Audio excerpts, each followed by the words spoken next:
Hey, what's up, everybody? You know what it is. It's your boy, Will. And look, I've had a couple days to roll this over in my head, this old Romney lost thing, and we just have to accept that Romney lost. Now, Romney didn't lose because he wasn't a decent man or a good family man or didn't have any experience. He had a great resume. He just won, didn't use it, to be honest. But let's talk about the GOP as a whole. Now, the Obama campaign, let's talk about liberalism versus conservatism. Liberalism, and to all my African American friends, let me first say this. Here's my message to you. The hood in me wants me to tell you to eat a dick, but I'm not going to do that. I'm going to try to talk intellectually to the non-intellectual. Now, I'm not calling you stupid or anything like that. I'm just saying that a lot of African Americans are misinformed because they don't understand what progressive and liberal actually means. So I want my black viewers to particularly pay attention to my explanation of conservatism and liberalism. And to my Latino brothers and sisters, I want you to pay attention as well, because you, believe it or not, are more conservative or just as conservative as the white people that you so-called think want to deport you and the ones that you hate. You have basically the same philosophy based on your culture, and you don't even realize it because you have been propagandized by the liberal progressive philosophy and movement. So let's get into this. And honestly, this is the reason why Romney lost. Now, I grew up poor. I grew up in a very bad inner city project, and let's talk about that for 1 second. When we say inner city project, get about it. Project. What isn't a project? It's an experiment.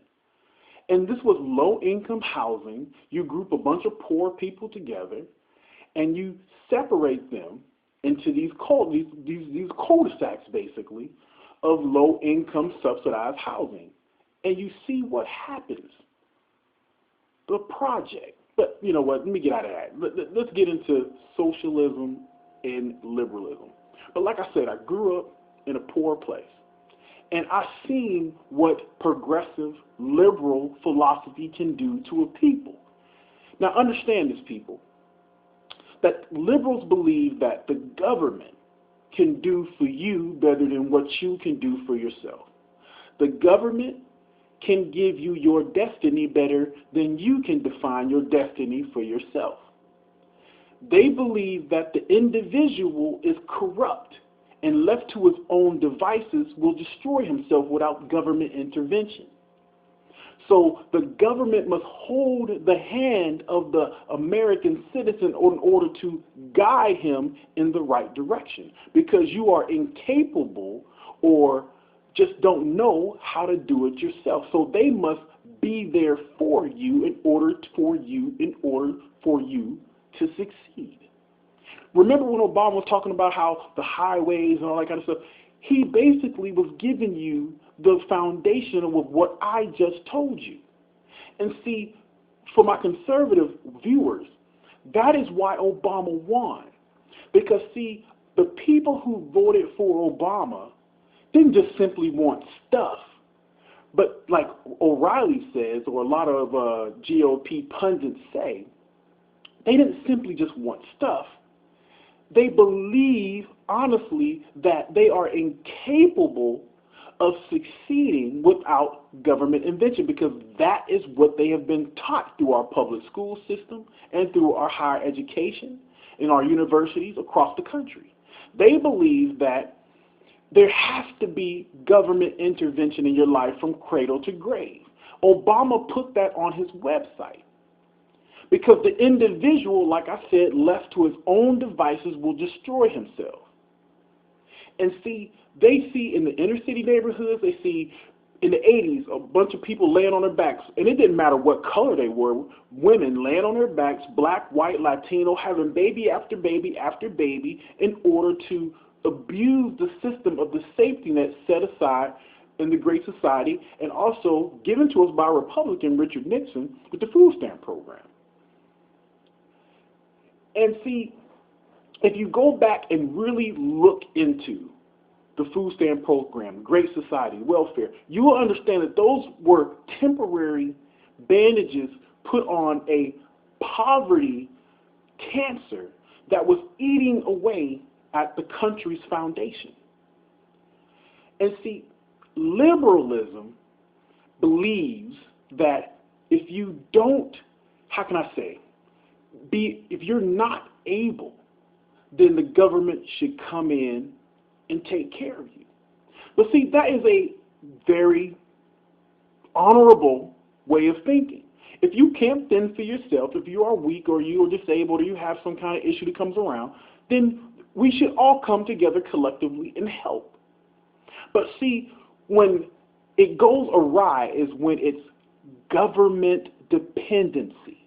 And that's what I saw in my neighborhood when I was coming up. Dependency. People who could, able-bodied people who could go to work like anyone else, sitting on their asses, just having babies. And it destroyed our neighborhoods. African Americans, it destroyed us.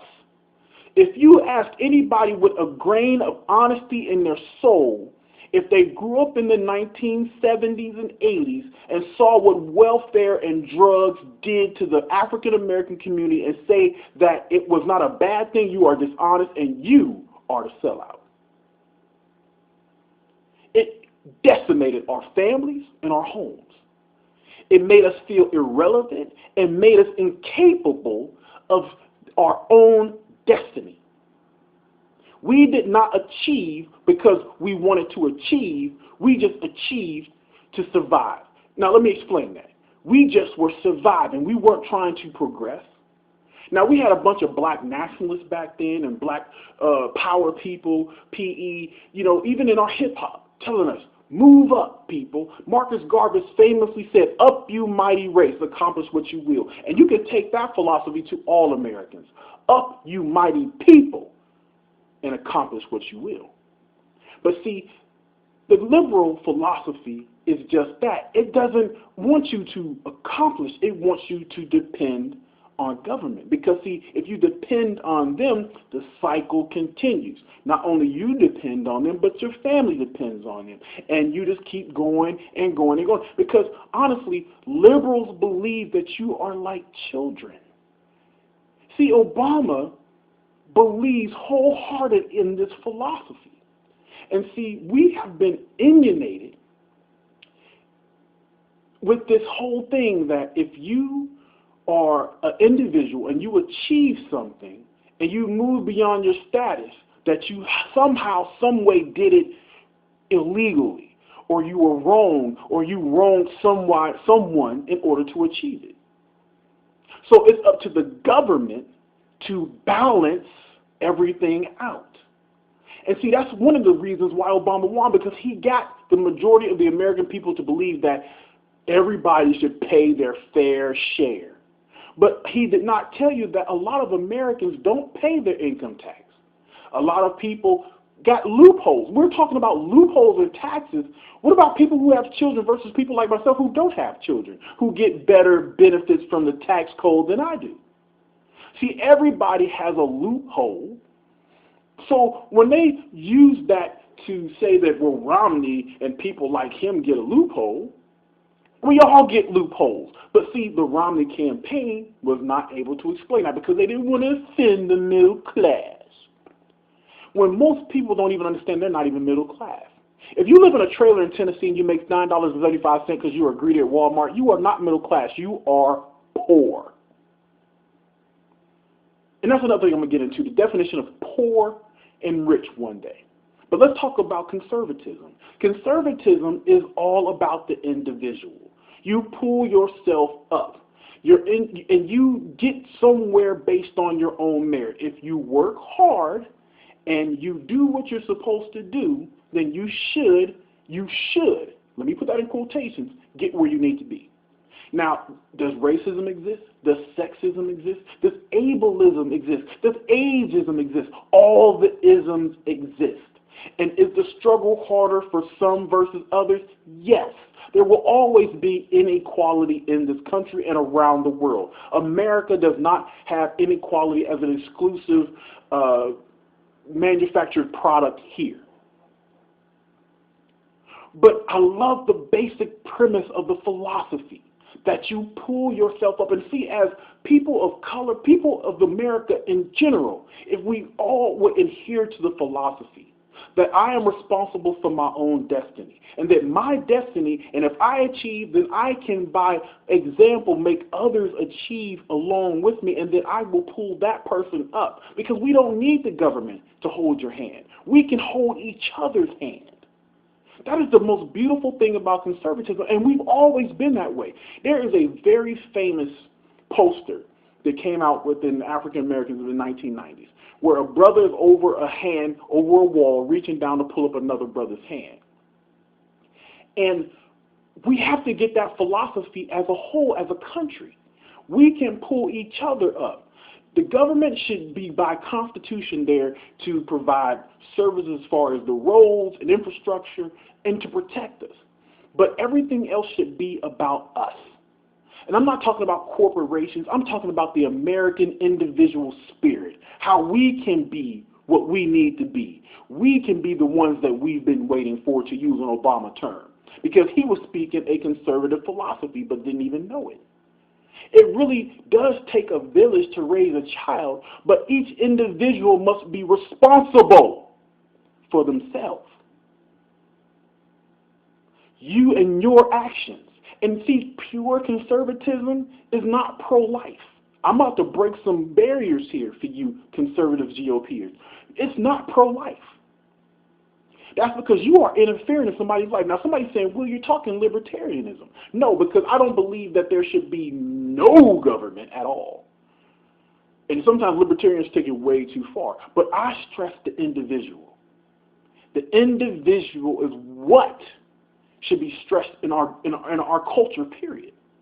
And how that individual can affect his fellow man by doing positive things and being charitable and following the dictations of whatever deity you decide to worship, whether you be Jewish, you be Christian, whatever.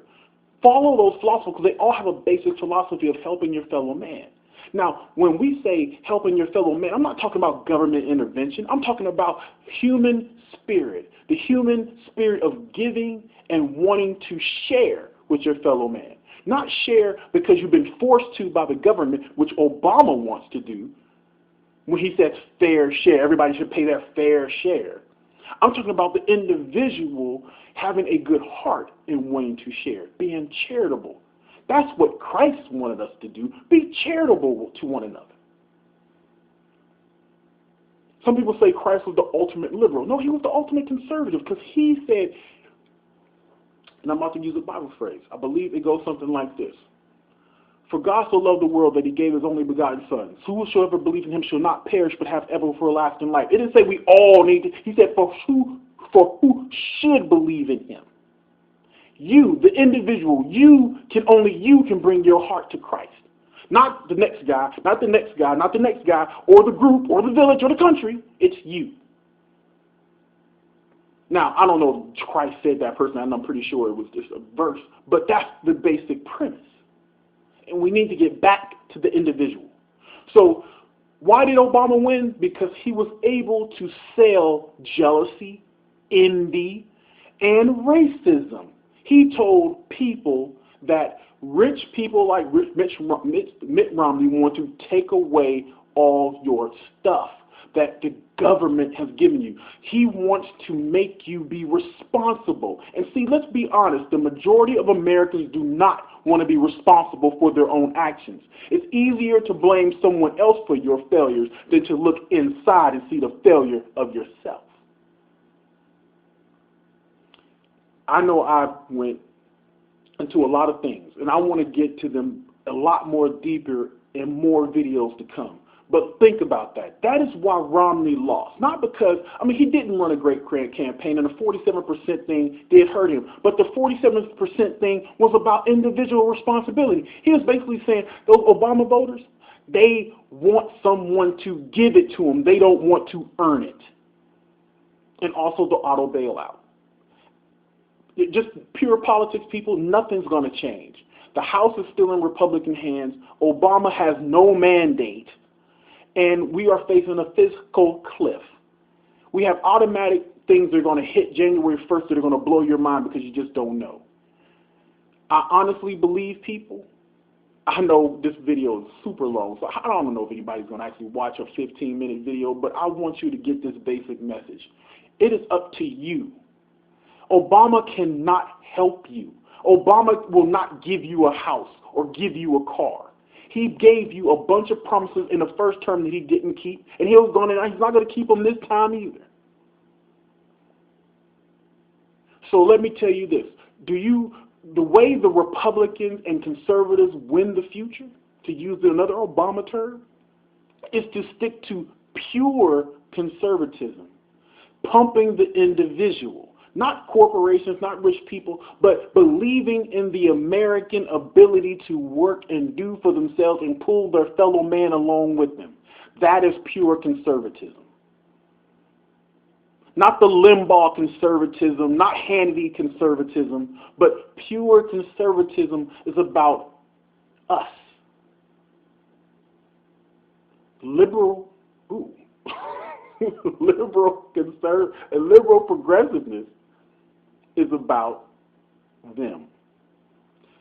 Them, hating them, being jealous of them, being envious of them.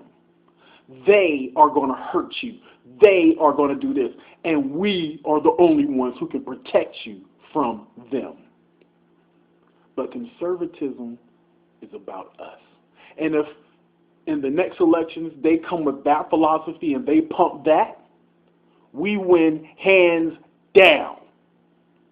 Because us is not about racism. Us is not about envy. Us is not about jealousy. Us is not about any of that stuff. Us is about us and the American spirit. Our destiny is our own, and we need to own it. Us. I'm your boy Will. I'm out.